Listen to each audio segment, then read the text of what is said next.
आप देख रहे हैं इंडिया न्यूज का डिजिटल प्लेटफॉर्म। आपके साथ मैं रचना बंसल। उत्तराखंड के जोशीमठ में लगातार जो तस्वीरें सामने आ रही हैं वो डरा रही हैं, चिंता पैदा कर रही हैं। और जो एक्सपर्ट्स हैं वो ये कह रहे हैं कि जोशीमठ को अब धंसने से या बर्बाद होने से कोई रोक नहीं सकता। जोशीमठ के जो स्थानीय लोग हैं वो भी यही समझ रहे थे। शुरुआत में हल्की दरारें आई, उन्हें लगा कि रिपेयर से ठीक हो जाएंगी, लेकिन हर वक्त के साथ, हर बढ़ते घंटे के साथ, हर बढ़ते दिन के साथ ये दरारें और ज़्यादा चौड़ी हो गई हैं और ज़्यादा भयंकर स्थिति हो गई है। और जोशीमठ में इस वक्त अगर आप चले जाएंगे तो चारों तरफ चीख पुकार मची हुई है। लोग रोते बिलखते हुए नजर आ रहे हैं। लोग कह रहे हैं हम दशकों से यहाँ रह रहे हैं, हम जन्म से यहाँ रह रहे हैं, हमारे बच्चे यहाँ पर हुए हैं, हमने अपने बच्चों की शादियाँ यहाँ पर की हैं, हमारा परिवार यहाँ पर बसा है, आखिर कैसे हम अपना घर छोड़कर चले जाएं।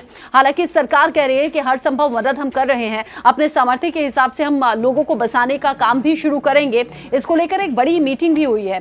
हालांकि मीटिंग्स का दौर लगातार चल रहा है। पुष्कर सिंह धामी खुद मॉनिटर कर रहे हैं, केंद्र सरकार के संपर्क में बने हुए हैं, लेकिन लोग कह रहे हैं कि अगर आप हमें 4,000 5,000 का चेक दे रहे हैं, इसका हम क्या करेंगे? हम 8 लोगों का परिवार है, हम 10 लोगों का परिवार है, इन पैसों से हमारा कब तक भरण पोषण होगा?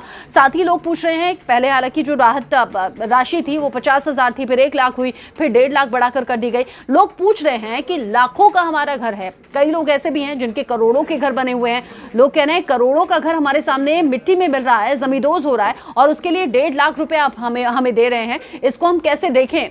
लोगों की मांग ये भी है कि हमें अलग बसाया जाए, घर के बदले हमें घर दिया जाए, और इसीलिए टूटे फूटे जर्जर मकानों से भी कोई निकलने के लिए तैयार नहीं है, वहां से हटने के लिए तैयार नहीं है। लोग कह रहे हैं ये हमारे घर हैं, इन्हें छोड़कर हम कैसे जाएंगे? लोग ये भी मान रहे हैं कि जान का खतरा इन घरों में रहने के बाद बना हुआ है, उसके बावजूद लोग घर छोड़ने के लिए तैयार नहीं है।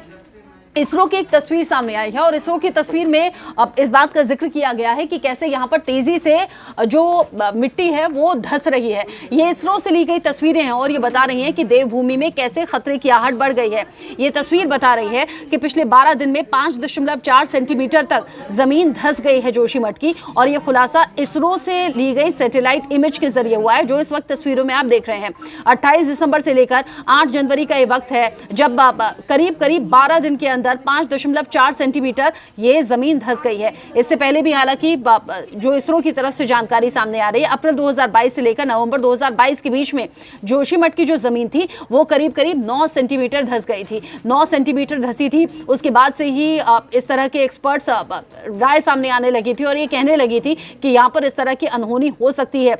इसरो के organisation national remote sensing centre यानी कि NSRC ने बताया कि दिसंबर के आखिरी और जनवरी के पहले हफ्ते में ये दरारें बहुत ज्यादा बढ़ गई हैं, क्योंकि जमीन बहुत तेजी से धंसनी शुरू हो गई है और इसीलिए खतरा बहुत ज्यादा बढ़ गया है। ऐसे में जो प्रभावित क्षेत्र हैं वहां से लोगों को हटाने का काम चल रहा है और वहां से लोगों को सुरक्षित जगहों पर शिफ्ट करने का काम भी चल रहा है। उत्तराखंड सरकार कह रही है लोगों को, उनकी जान को बचाना हमारे लिए प्राथमिकता है, इसीलिए सुरक्षित जगहों पर उन्हें शिफ्ट किया जा रहा है और हर संभव मदद दी जाएगी। न्यू टिहरी की तर्ज पर लोगों का पुनर्वास और लोगों को बसाने का काम होना चाहिए, इस बात के भी संकेत मिल रहे हैं। कैबिनेट मीटिंग इसीलिए पुष्कर सिंह धामी ने बुलाई और इसको लेकर भी चर्चा हुई है। अब लोगों को जब तक संतुष्ट जवाब नहीं मिल जाता, उन्हें संतुष्टि नहीं हो जाती, अपने घर छोड़ने के बाद उन्हें घर मिलने की ही वहां से प्रॉमिस नहीं मिलता, उन्हें इस तरह का आश्वासन नहीं मिलता, तब तक लोग अपना घर छोड़ने के लिए तैयार नहीं है। लोग ये भी कह रहे हैं 8-8 10-10 कमरों के हमारे घर हैं, सभी में सामान भरा हुआ है। जब भी आप कोई गृहस्थी बसाते हैं, घर बसाते हैं, उसमें जरूरत का हर सामान आपका होता है।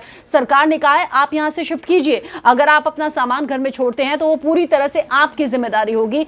लोग रो रहे हैं, बिलख रहे हैं, समझ में नहीं आ रहा क्या सामान वहां से ले जाएं, क्या छोड़ दें, क्योंकि जान बचाना भी प्राथमिकता है, अपने परिवार की सुरक्षा भी प्राथमिकता है। और अगर वो अपना घर का सामान यहां पर छोड़ते हैं, नए सिरे से खरीदेंगे तो फिर पैसा कहां से आएगा? कई लोग ऐसे बुजुर्ग भी हैं जो कह रहे हैं कि जीवन यापन करने के लिए हम इस घर में ही रहते थे, यहीं एक कमरा किराए पर दे दिया था, अब जाएं तो जाएं कहां? नौकरी या व्यापार की उम्र है नहीं। ऐसे कई बेबस परिवार हैं, ऐसे कई निराश और उदास परिवार हैं। जोशीमठ में चारों तरफ अभी इसी तरह का माहौल बना हुआ है और मौसम ने माहौल और खराब कर दिया है। बीते दिन बारिश हुई, उससे 5 किलोमीटर ऊंचाई पर बर्फबारी हो रही है, ठंड बहुत ज़्यादा हो रही है, कई लोग अपना घर छोड़कर खेत में रह रहे हैं। बीमारियों का भी खतरा बढ़ गया है क्योंकि ठंड बहुत ज़्यादा है। ऐसे में सरकार से उम्मीद है मदद की, आश्वासन की और संतोषजनक जवाब की। जोशीमठ पर नजर हमारी बनी हुई है, आगे जो अपडेट होगा पहुंचाएंगे आप तक।